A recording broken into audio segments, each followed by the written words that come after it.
আসসালামু আলাইকুম বন্ধুরা, আমরা অতিথি পাখি দেখতে এসেছি শৈলকুপা উপজেলার শেখরার বাজার সংলগ্ন একটি বনে। আপনাদেরকেও দেখাচ্ছি। আপনি এখানে পাখি দেখতে এসেছেন। হ্যাঁ। আপনার অনুভূতিটা একটু জানান। পাখি দেখতে আসে, আমার নিজের কাছেও ভালো লাগছে, আর দর্শক যদি আসে তাদেরও ভালো লাগবে।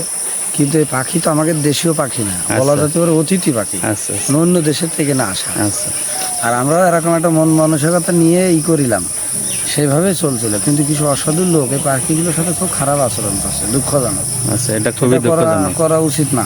না আসলে ঠিক আছে, এই শামুক ভাঙা নামে পরিচিত, এর কালারটাও সুন্দর। আচ্ছা, না দর্শকের দেখাতে পারো।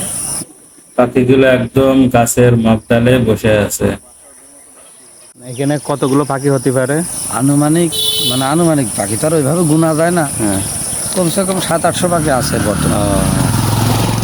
সে পাখি যে আপনাদের এলাকায় এসছে, কোন আপনি তো এলাকার না দেখতে আমি এলাকার না, এটা আমার বন্ধুর এলাকা। আচ্ছা, সে পাখির জন্য এলাকায় কোনো অসুবিধা হয় কিনা?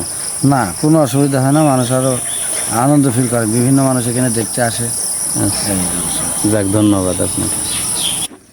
খালি চোখে পাখিগুলো দেখতে খুবই সুন্দর লাগে। গাছের মগডালে থাকাই ক্যামেরায় ওইভাবে ধারণ করা সম্ভব হচ্ছে না। আপনারা দেখতে হলে ঝিনাইদহ শহর থেকে মাগুরা রোডে 5 মাইল বাজার নামক স্থান থেকে শেখরার বাজারে চলে আসবেন। আসলে এখানে এই পাখিগুলো আপনারা দেখতে পারবেন।